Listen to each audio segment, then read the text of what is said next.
To the participants of today's symposium, our esteemed speakers, and to our special guest, a pleasant day to all of you. It is my pleasure to welcome everyone to this virtual symposium on heroism and valor of the Filipino people, which is part of the commemoration of the 2021 National Heroes Day. A few months back, we have conducted our very first web seminar series titled Kagitingan, the PIVAW Historical Webinar Series, which was in line with the national observance of the 79th Araw ng Kagitingan and the 2021 Philippine Veterans Week. During the 4-month-long web seminar, we have revisited the significant historical events that have influenced and changed the tides of our history.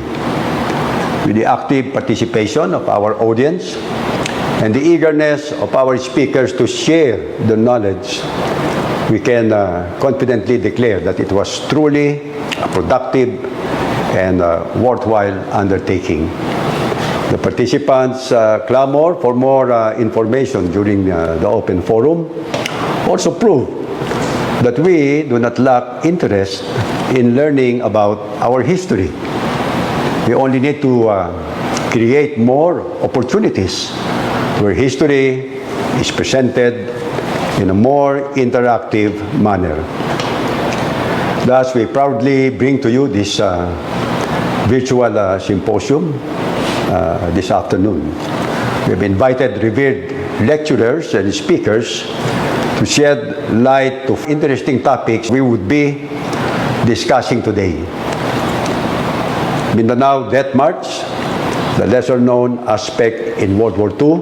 These notable and timely topics, albeit hardly discussed, will offer new insights regarding the concept of the spirit of Filipino unity.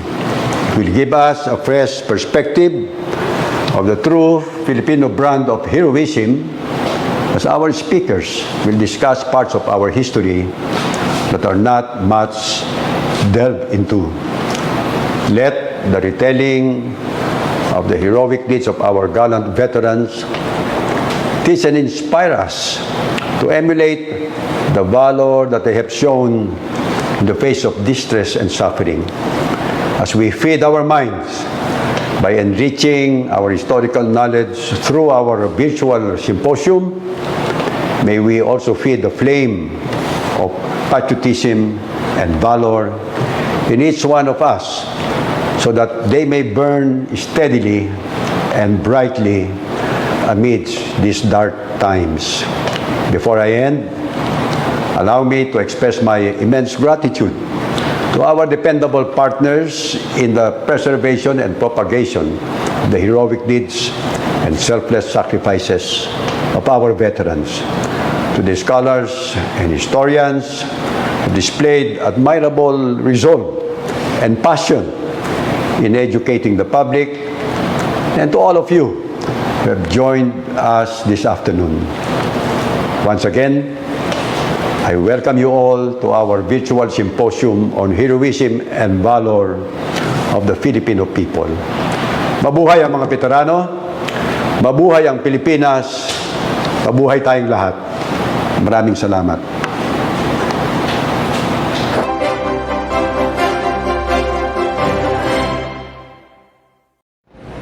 Good afternoon, everyone.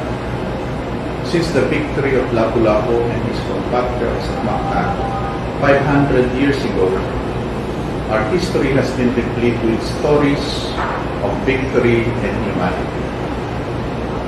Yet these stories and these moments would not be possible without the men and women who gave their knowledge, skill, treasure, and even their lives for the betterment of their neighbor, their kapwa. We know how Filipinos decided to rise in August 1896 after enduring centuries of oppression and maltreatment. This was the culmination of a series of revolts and uprisings, big and small, well known or unknown against colonialism. Our forefathers eventually liberated many towns on their own, only to be overrun by another colonizer. We know how Filipinos continued to fight for their independence even under a new colonizer, using their supposed intent of introducing democracy and republicanism to insist that the will of the Filipino people is to be free from foreign rule. The effort would result in a 10-year transition period called the Commonwealth, in which the country would prepare its independence universally recognized. We know how Filipinos defended their liberties against oppression, of how Filipino soldiers endured sufferings in Bataan, Corregidor, and across the country. We know of the ordinary Filipino who sympathized with them and supported their cause as long as they could, providing assistance even with their limited means. They had to for our fighting men's sufferings.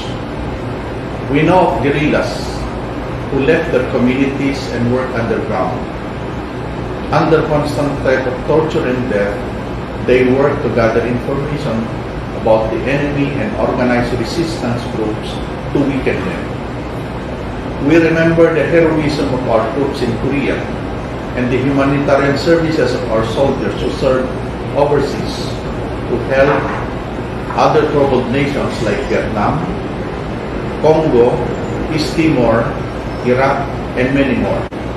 We know how Filipinos fought for their rights throughout the decades, working to make life easier for each one by upholding freedom of speech, movement, faith, and belief, and from hunger. They were our frontliners of all ages. Today, our traditional frontliners are joined by our doctors, nurses, medical personnel, and other essential workers who work continuously to bring us victory from the global enemy, COVID-19. These stories inspire the theme of our National Heroes Day celebration. Kabayanihan ng bawat Pilipino, susi sa tagumpay at pagkamakatao, or heroism of each Filipino, key to victory and humanity. We believe that we can only make more stories of victory and humanity if every Filipino is willing to give what they can, and perhaps even more, to make the lives of their community and nation better. Today, we honor the memories of countless Filipinos who became heroes by remembering what they did for the benefit of many. On behalf of the National Historical Commission of the Philippines, I greet the Philippine Veterans Affairs Office and thank them for organizing this symposium. May today's activity remind us that for our country to move forward, we need the heroes of our time. Thank you and keep safe. Mabuhay tayong lahat.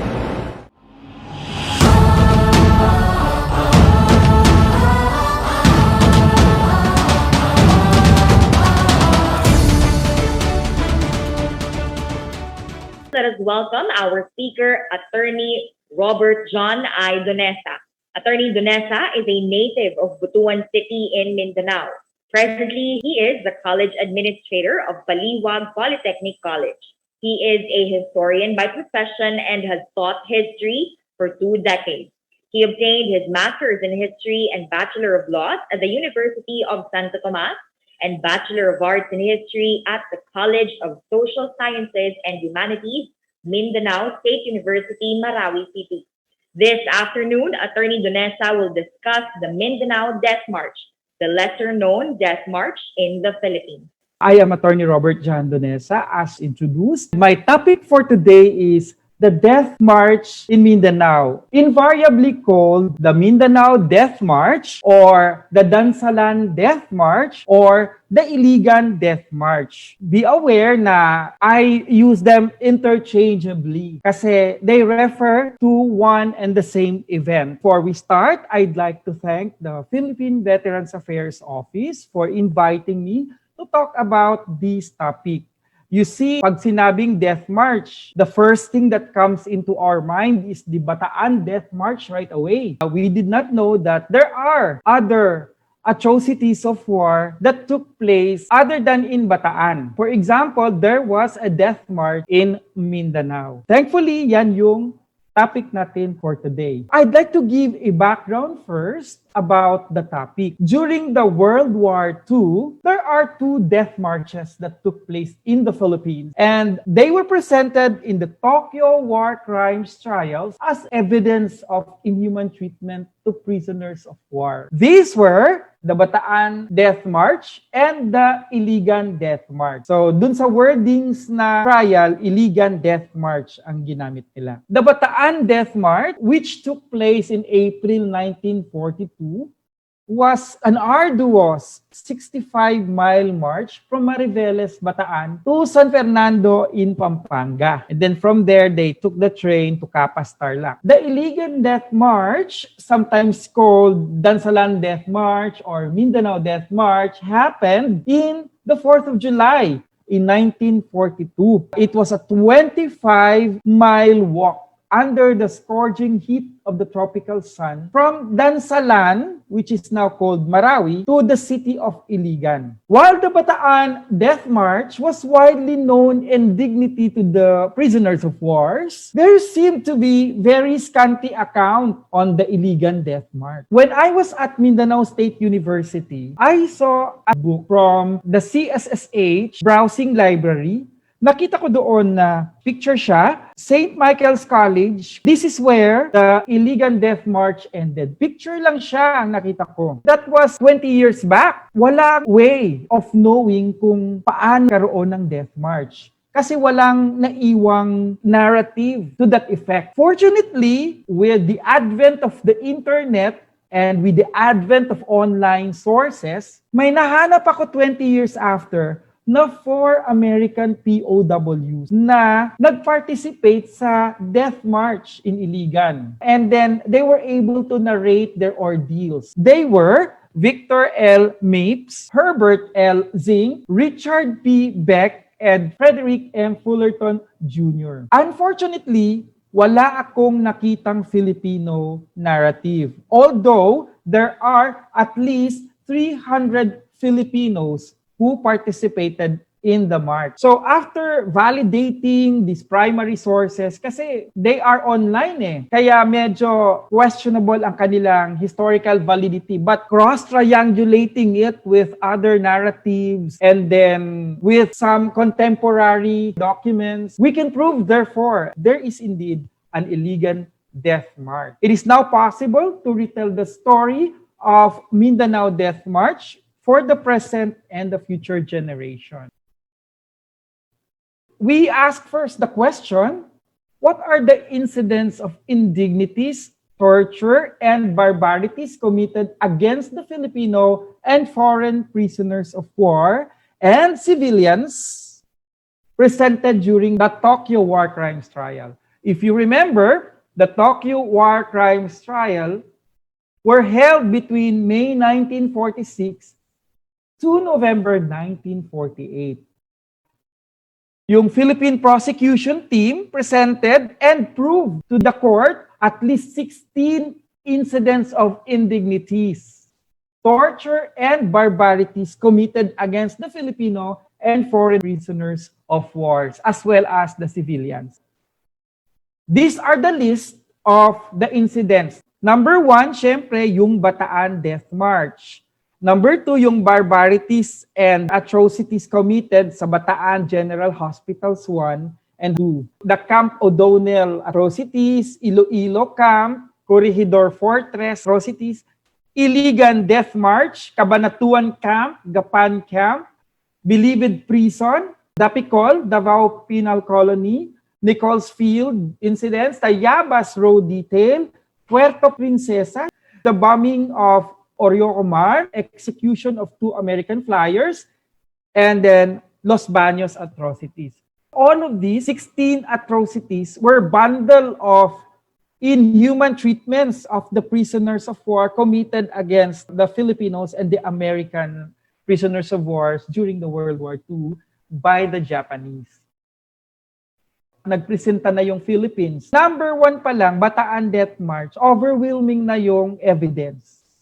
Parang wala na yung iba, summary na lang yung iba. No? Nag-focus na lang sa Bataan Death March. The Bataan Death March became so famous that all the other 15 wala nang silbi.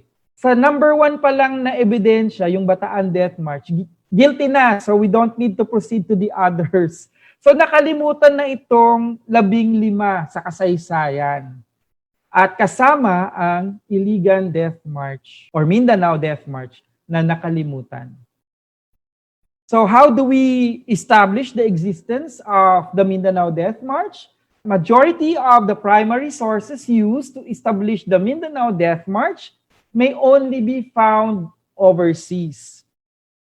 In recent years, some survivors of the World War II left video records, which were posted online by the said overseas libraries and archives before the prisoners died. Established natin through video records. In the case of Fullerton, nag-iwan siya ng diary. In the case of Victor Mapes, nag-iwan siya ng book. Tapos, in the case of Zink, nag-iwan din siya ng book. Isang chapter, for example, sa book ni Victor Mapes, ang Mindanao Death March. Sa kanya nagmula yung salitang Mindanao Death March. Pero dun sa Tokyo War Crimes Trials, Iligan Death March yung ginamit nila. Kay Fullerton naman, Dansalan Death March. But they refer to one and the same incident. So, eto yung video sa interview ni Frederick Fullerton Jr. So you can find this at the US Archives, no? Meron silang videos, veterans history videos ito, naiwan nila for future generation. Fortunately, mayroong salita tungkol sa Mindanao Death March. First set of primary sources are video interview and memoir of Frederick M. Fullerton. He was a corporal in the U.S. Army assigned at Philippine Ordnance Depot, 75th Ordnance Company. He survived the Iligan Death March, which he called the Dansalan Death March. So, iyan po si Frederick Fullerton. And then, ito yung famous photograph, the Kiss of Freedom photograph. Nangyari yan when he arrived in the US after the liberation. Yung nurse na yan, hindi man niya girlfriend or asawa, stranger lang, hinalikan lang niya because of the joy na nakauwi siya. Ito naman ang kanyang iniwan na unpublished na memoir. So, Frederick Marion Fullerton Jr., United States Army, September 1941 to February 1946. He was under the Philippine Ordnance Depot, 75th Ordnance Company. He was a prisoner of war of Japanese between May 27, 1942, kung saan sila sumuko sa Lanao, until September 2, 1945, when he was liberated. Yung second set of primary document is si Richard Beck, interview videos with Richard Beck. He was a master sergeant of the 14th Bomb Group of the U.S. Army Air Corps. He surrendered in 1942 and was held captive para sa kanya for 981 days in several Japanese prison camps before being rescued in 1945. He survived the Iligan Death March. Nakatabi niya si Herbert Zink na isang napakalaking soldier. Nung gumagapang na siya, inassist siya ng kanyang katabi sa Death March. Kasi lahat ng gumagapang, automatic they are being killed. Isang librong lumabas ni Victor Mapes, one chapter talks about the Mindanao Death March. Isa siyang chef sa mga military, tagaluto siya. Kaya ang kanyang book is The Butchers, The Baker, The World War II Memoir of a United States Army Air Corps Soldier Captured by the Japanese in the Philippines. Yan yung kanyang libingan, si Victor Mapes. So the third primary sources is the published memoir of Victor L. Mapes. He was enlisted in the 14th Bomb Group of the United States Army Corps in 1939. Upon his surrender at Camp Keithley in Dansalan in 1942, he served as the camp's cook, thus the title of his book. And then finally, isang aklat din, ang title ay Mitsoy Madhouse, a memoir of the U.S. Army Air Corps prisoner of war in World War II, written by Herbert Zink. Mayroong malaking similarity itong sinulat ni Herbert Zink kay Victor Mapes. Halos magkahawig yung kanilang memoir. Herbert Zink joined the Army at 18. He got enlisted in the 14th Bomb Group of the U.S. Army Air Corps. And he was the survivor of the Death March. And he even helped Beck survive the ordeal. He wrote Matsui Madhouse, a memoir based on a diary he wrote during the war. Ito yung pre-war barracks sa Camp Keithley sa Mindanao, Philippines. Sa Marawi ito, which was once called Dansalan. They choose the place, ginawa nilang kampo, ang Marawi, ang Dansalan, because of the cold weather. Kasi mainit ang weather sa Philippines na hindi kinakaya ng mga Americans. They were able to choose Dansalan as military camp. Kaya nung nagkaroon ng pag-surrender ng Bataan, and then karoon ng order na lahat ng mga sundalo sa Philippines ay sinurrender na din noong May 27, 1942. Dito sila sumuko. Dito sila naglay ng kanilang arms sa Camp Keithley, yung mga American soldiers na nagwo-work around the Lanao area and then Zamboanga area. They all walk towards this camp. Dito nila nilay ang kanilang mga arms. And then dito sila sumuko sa mga Japanese soldiers. Noong July 1, 1942, bago ang Death March ng July 4, tumakas ang apat, Lieutenant William Nortz, Private Robert Ball, Seaman Jas S. Smith, and William Johnson. They escaped. They surrendered, lay down their arms, and become under the Japanese command. Pero eventually, they escaped. Kinikinita na nila na they will fare better kapag nasa guerrilla warfare sila or nasa kagubatan sila than to be in the Japanese prison cells. Pero ang Japanese have this honor system na kapag may tatakas, may papatayin na mataas na official. So under the honor system, Colonel Robert Hale Vesey, Captain A.H. Price, and Sergeant John L. Chandler, they were all killed. Kapalit nung pagtakas. And when asked about their whereabouts, the Japanese interpreter only remarked, they died like soldiers. Ito yung photo ni Lieutenant William Nortz. Let's talk about the Death March. They already surrendered. Under the Vienna Convention, at least they will be treated as prisoners of war. And as prisoners of war, with dignity ang treatment sa kanila dapat. Kaya kampante sila kasi mayroon naman tayong international convention na we treat the prisoners of war with dignity, we feed them, we give them places to rest. Ganun naman ang nasa convention. What happened in Dansalan is nagalit ang mga Japanese dahil sa pagtakas ng apat, few days before the Death March. On July 4, at 8 a.m., the prisoners of war lined up for the march at Dansalan. The Americans were arranged by four abreast, but they were strung together in columns by a heavy wire through their belt. They were arranged by four, tapos tinali sila sa kanilang bewang. Ang mga Filipinos, there are 300 of them, were not tied together. Trucks are available. Since may kasalanan itong grupong ito, the trucks were not used.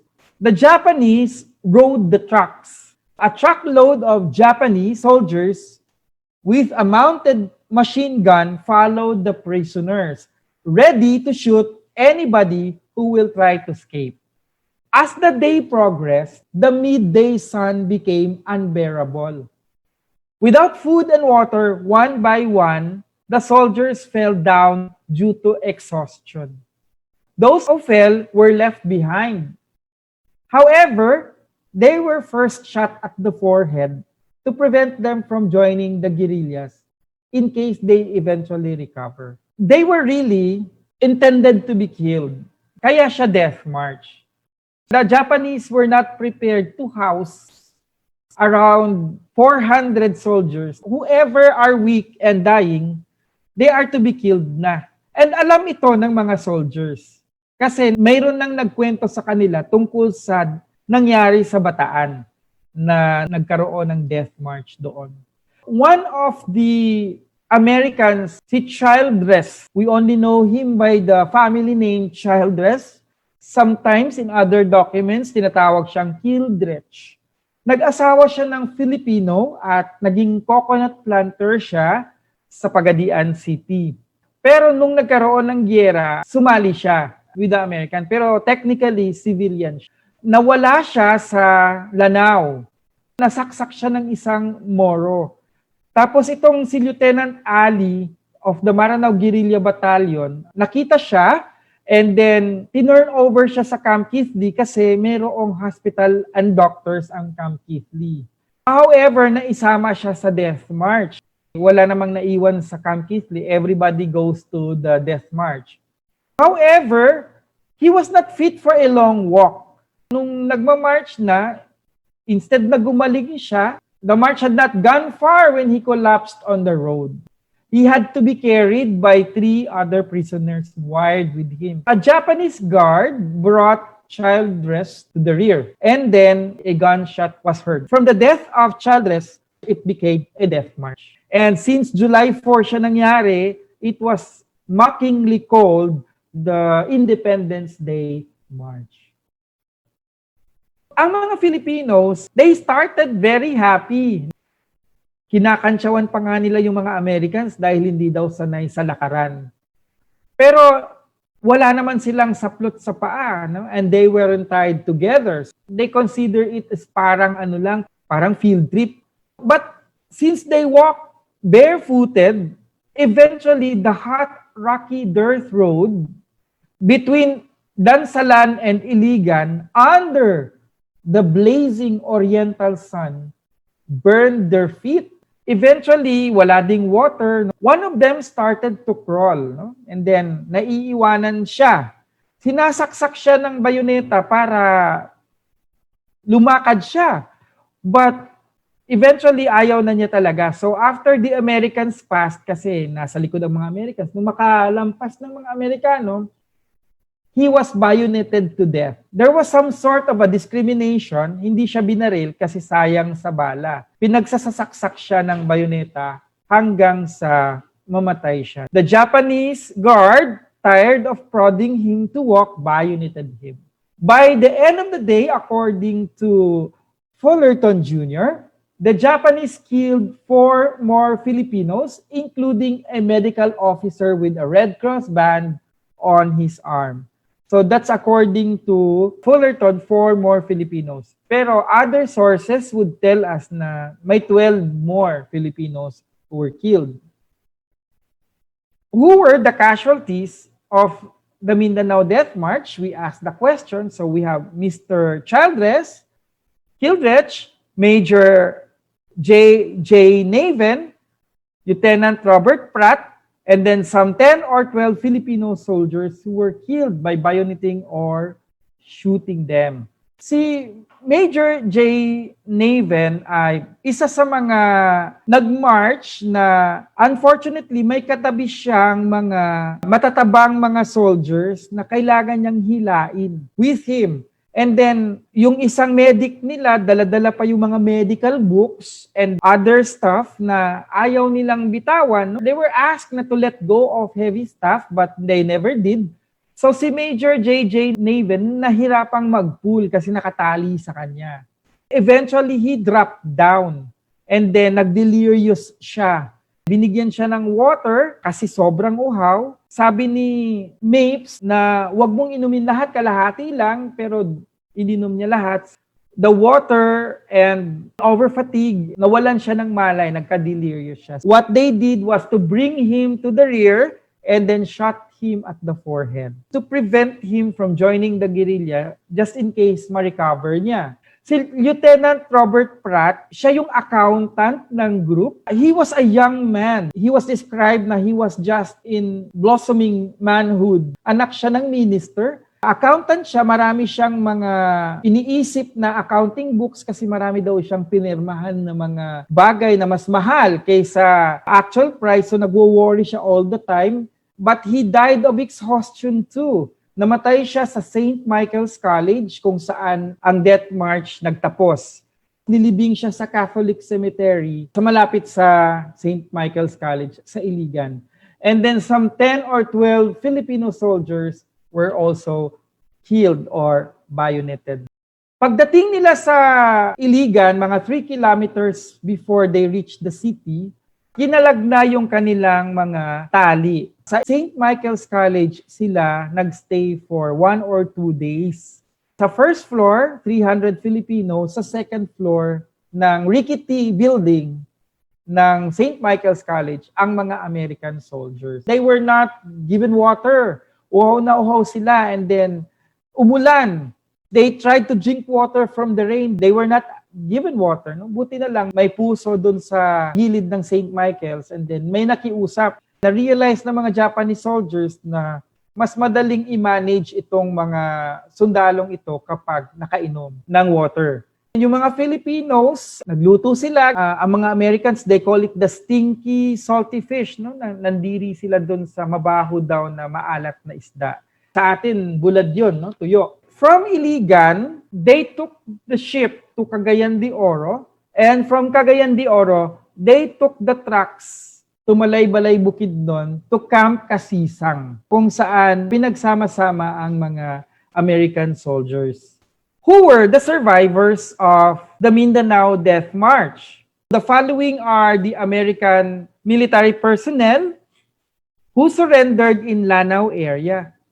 The list are called from the writings of the survivors Victor Mapes, Herbert Zink, Robert Beck, and Frederick Fullerton.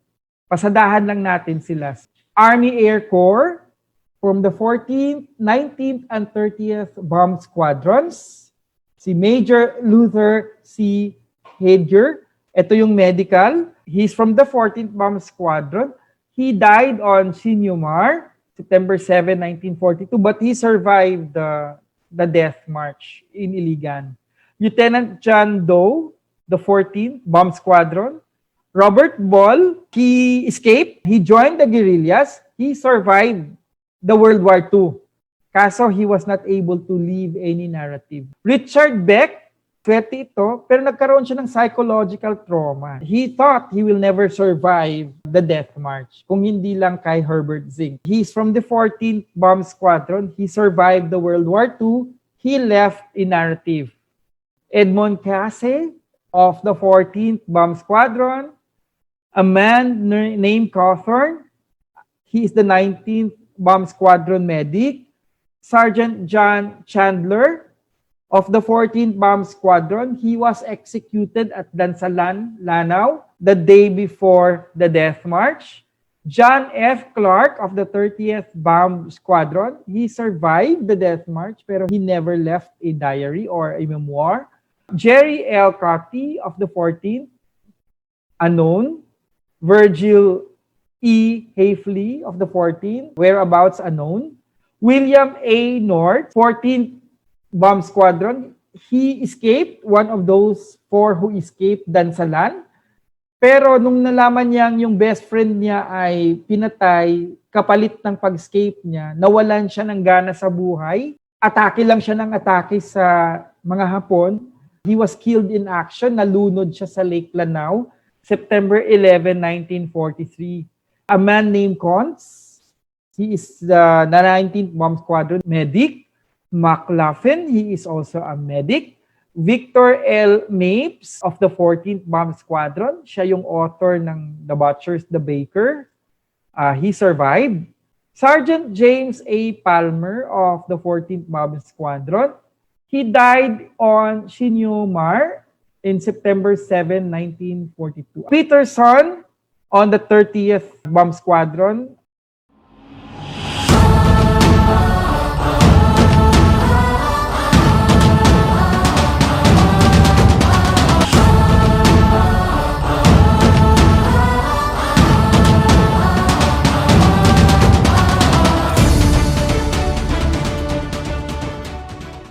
James Price, 19th, unknown din ang kanyang whereabouts. Thomas Renick Jr. of the 14th, unknown.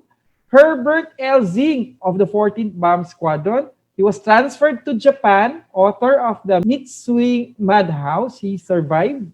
And then sa Navy, si Lieutenant Commander Strong, unknown. David Goodman, Squadron Radioman Boat 34, unknown din siya. William Johnson, he escaped and joined the guerrillas and he survived the World War II. Nakauwi siya ng Amerika. He never left in narrative. James S. Smith, he escaped and joined the guerrillas and from there, unknown siya. Sa 81st Division naman, in honor of these valiant soldiers, we will name them one by one. Brigadier General Guy O. 4th Division Commander, he was executed. Captain A.H. Price, Field Artillery, he was executed at Dansalan, Lanao, July 3, 1942. Captain Charles Wyatt, he was the engineer. Lieutenant Colonel Barnes, the medical department doctor, he survived the death march of Iligan. Lieutenant Landis Donner, quartermaster, he was sent to Santo Tomas civilian prisoners of war camp. Now, they were rescued. They were liberated.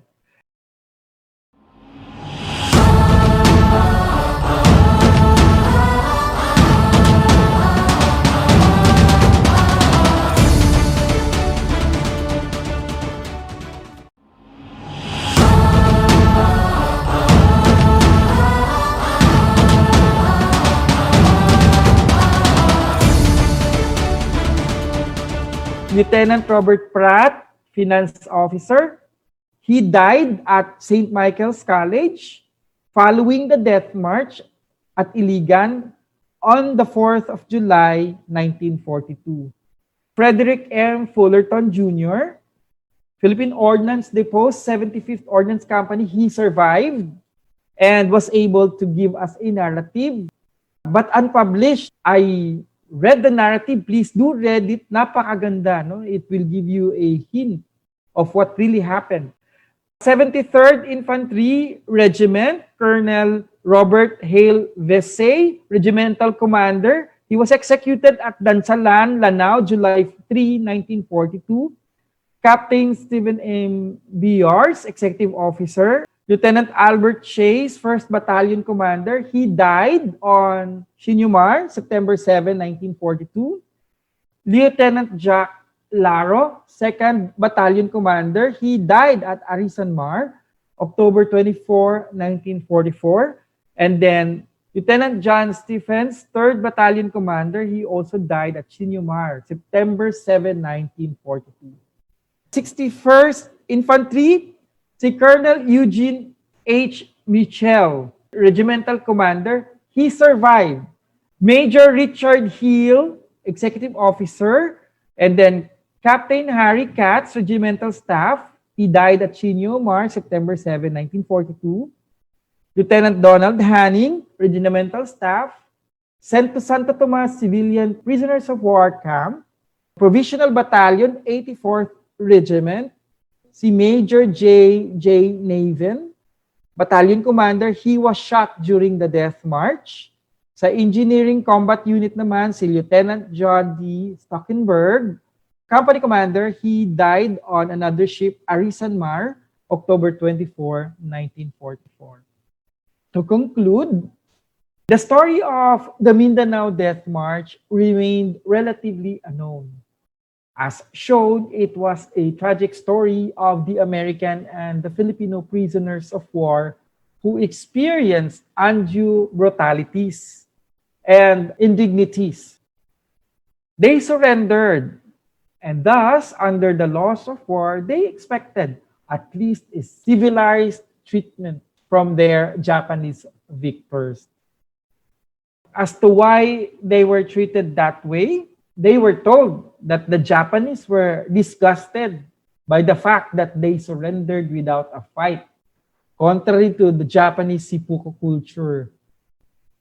Tinanong yan ng interpreter bakit kayo sumuko? Na-surprise sila. Ang mga Japanese kasi hindi sumusuko hanggang hindi sila mamatay. No? They'd rather die, they'd rather sacrifice their lives to the emperor than to surrender. The Americans explained na they were overwhelmed. The Japanese force were powerful than they are, so they had to surrender. No? But the Japanese found it disgusting.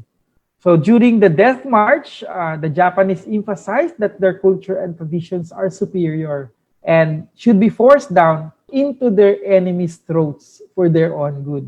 Filipino historians did not go abroad to avail of the primary historical sources because research may be done online.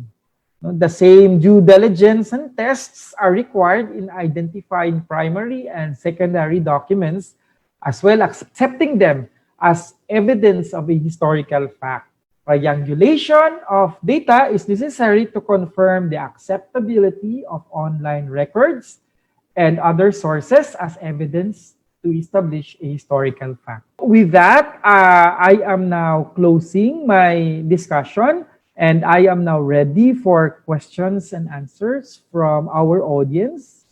And I thank the Philippine Veterans Affairs Office, and I thank the administrator of PVAW, Yusek Ernesto G. Carolina, for the invitation.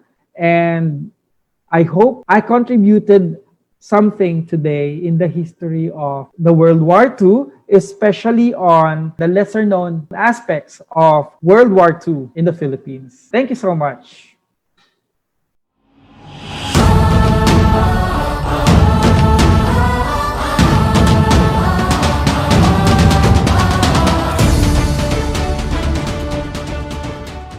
Thank you so much, Attorney Donesa, for sharing to us this very interesting topic. Indeed, many of us are unaware of the Mindanao Death March, and it's a good thing to finally shed some light on it. We now open the floor for the questions from the audience and the public. And once again, for our FB viewers, please place your questions in the comment section. And for the Zoom participants, you may type your questions in our chat box. For Attorney Donesa, what do you think can be done to better mainstream the narratives about World War II in Mindanao? Yes, I think we need to revise our textbooks because mainstreaming something like that needs a revision. Maybe a historian from Mindanao might write a Philippine history textbook for our students to use with placing more pages to the role of Mindanao in many of the Philippine history's aspects, especially World War II. Because as was always said, the history of the Philippines is always the history of Manila. So we need more writers to write about it and more teachers to discuss about it. Thank you, sir.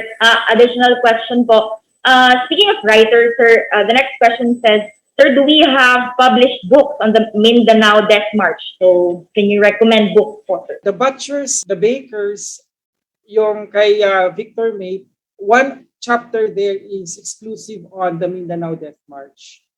And then the National Historical Commission of the Philippines also published a journal, one chapter of which was on Iligan Death March. That's the title. So, but there is no exclusive book for it. Sana meron. But it's just one of the chapters of our books. Thank you very much, Attorney. Next question po. This is for Attorney Donesa again. From 4th Dumaguete City Veterans, Attorney Donesa, how come we did not hear of Mindanao Death March in our military history as taught in the ROTC Advanced course. It is only now a year of Mindanao Death March. So another question here, sir, the same topic was this Death March in Mindanao a newly discovered or rediscovered research, sir? We did not know of such event. Firstly, I'd like to thank Mr. Mike Baños of MetroCDO.com. He is the editor-in-chief of that newspaper because he helped me. Thank you very much. He's around and he can actually pitch in if I lack something. Sir, hi.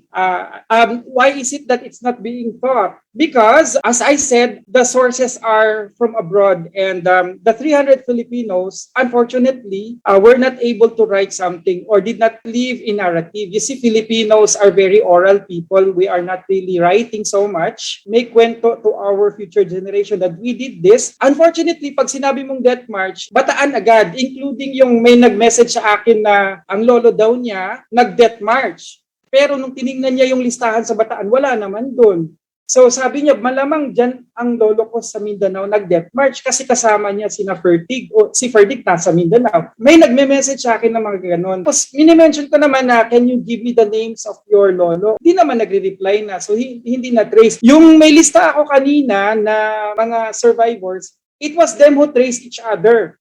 Like Victor Mapes, they traced one another, kaya may mga names sila. Tapos they reunite in America and then mention those involved, kaya they listed. On the Filipino part, wala masyado tayong ano. So I'm sad na hindi siya maituro kasi wala pa naman talagang maituturo kasi wala pang nagsulat. And is this a newly discovered knowledge? It is not. It's there all along. Wala lang nag-bring to the fore. And then na-surprise nga ako na PVAW have heard about it and then asked me to talk about it.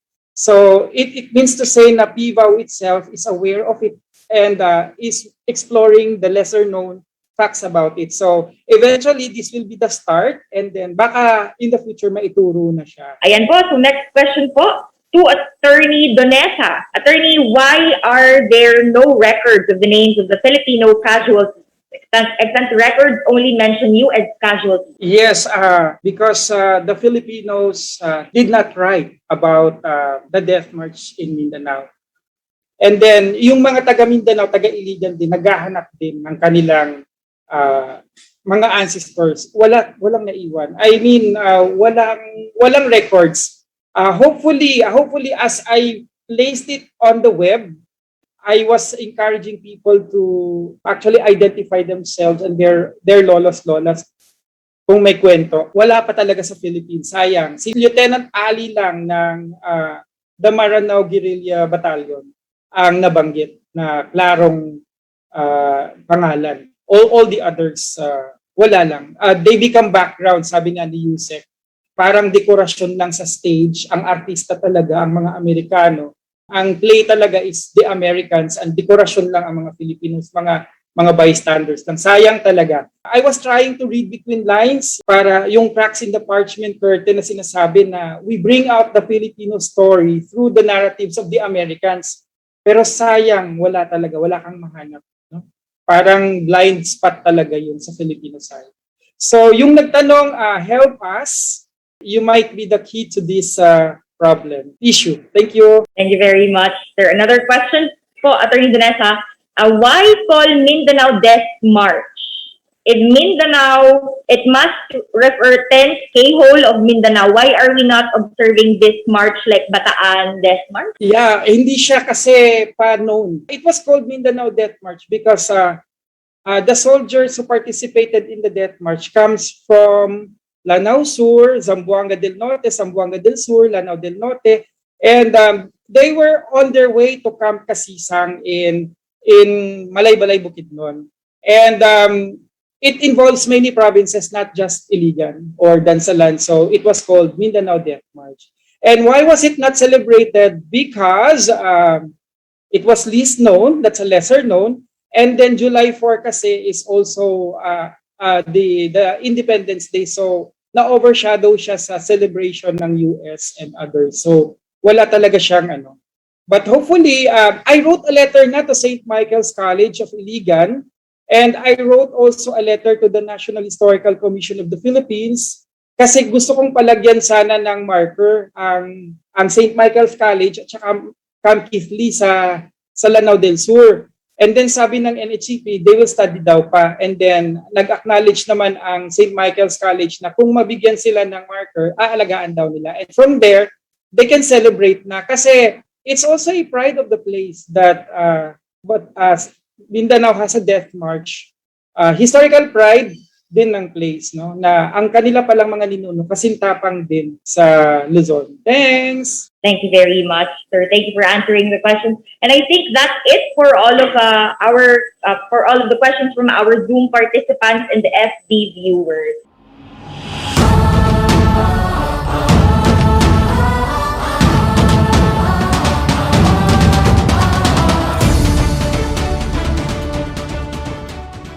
I'd like to commend Atty. Donesa doon sa research niya. Maybe we should not stop there eh. Karamihan ng tanong bakit hindi nasulat, how come it's not being commemorated, etc. And baka nga na-overshadow lang July 4. So kasama natin kanina na nakita ko si Executive Director ng NHCP, Brigadier General Aguilar.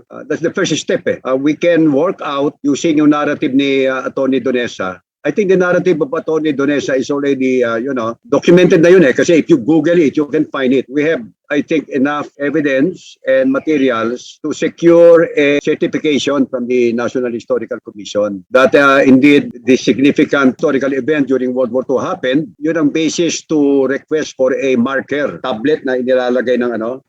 And usually there is a ceremony for the unveiling of the tablet. Yung sinasabi ni Atty. Donesa doon sa St. Michael.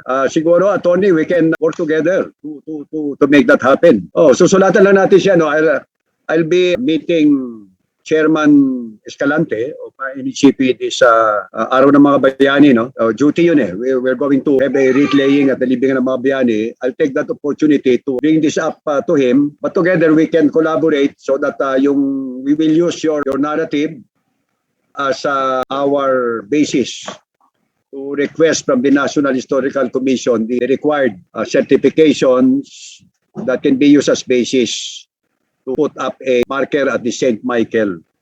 St. Michael ba yun? St. Michael Academy? Yes po. Yes po. Yeah. I'm really amazed kasi I heard about that a few years back, no? Very recently. Pero I've been in Mindanao for so long. That was my first assignment when I was a first lieutenant in 1970 and went back there many times as brigade commander, chief of staff of the division. I even became commander of Mindanao, commander of South. But during those times, I never heard about that Mindanao Death March. And na-assign pa ako dyan sa Marawi and Iligan. Ano? So even the people there never talk about it. I have worked a lot with the people there and met many World War II veterans. Ali Dimaporo is a World War II veteran. Sa matter of fact, pinensyonan pa namin yan. And many Muslim guerrillas who fought during the Second World War. So inabot ko pang buhay yung iba sa kanila. But they never told about that story. Nakakapagtaka nga. No? So when I read your narrative and the other related literature about this Mindanao Death March, very intriguing that the document presented there were those documents used during the war trials. Diba? But after that, parang wala na. The story died a natural death and wala naman nagka-interest. So I will try if mailagay din namin yan. I'm not sure kung nandun sa libro because we wrote a book and it is scheduled to be launched this October. The author is Dr. Cesar Pobre, no? A notable doctor of history and military historian. He has written several books. It is about the World War II in Mindanao because most of the books written about World War II are about in Luzon, yung sa PIPNL, Bataan, Balitipas, Corregidor, etc. As if yung World War II doon lang nangyari sa Luzon. Sabi nga ni Dr. Jose, who is the chief historian doon sa UP, nagsasawa na siyang sumulat ng libro tungkol sa Luzon. Kaya siya yung advisor ni consultant ni Dr. Pobre in writing this first ever book, no? About the role of the Mindanaoans in World War II and in the liberation. So, titinan ko kung nandyan si si Jomel, yung ating historian, yung chief na historian natin, is the one, Jomel, tataktakin. Will you take note of that? Please contact Atty. Donesa. I'm sure okay lang kay Atty. Donesa yon so that we can collaborate and mailagay natin yan doon sa libro na yon, may aabot natin yon yung Mindanao Death March. Oh, maybe one of the chapters of that book, no? Attorney, we are also about to have the President proclaim the first World War II military shrine in Mindanao, which will be, the site is in Carmen, Davao del Norte. The Battle of Ising is the first, it's a battle against the Japanese won by an all-Filipino crew. Walang Amerikano pa na Filipino, no? Led by Colonel Silva. And a book was written about it, the Battle of Ising, by the daughter, Marie Silva Vallejo, whose brother is the keeper of the Ortigas Library. Mapagkabit-kabit natin ito and mabigyan natin ng importansya. The complete history of World War II outside of Luzon. Kasi pati sa Visayas, akala mo yung role lang ng Visayas sa World War II, yung return ni MacArthur, yung I shall return. And yet some of the best, some of the most successful resistance movements during the Second World War, like Liberation of Panay, no? Yung kay Peralta, happened in the Visayas. Also in Negros, no?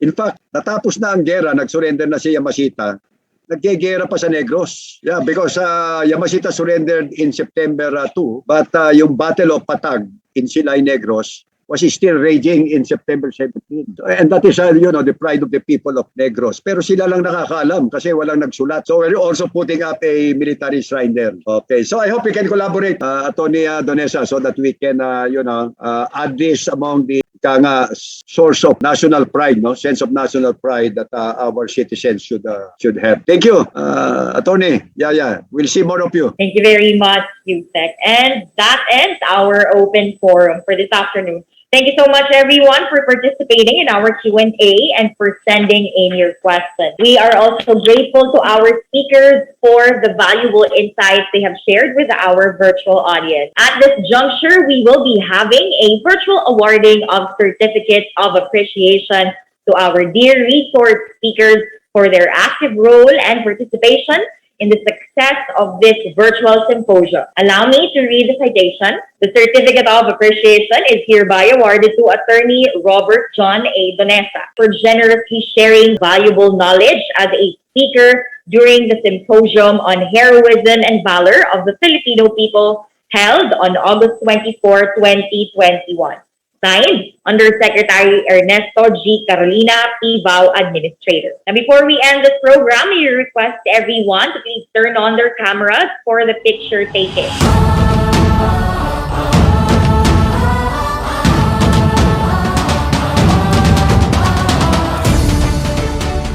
Thank you very much, everyone. That concludes today's virtual symposium. I am Felicia Lloyd Lanya. Thank you so much and stay safe, everyone.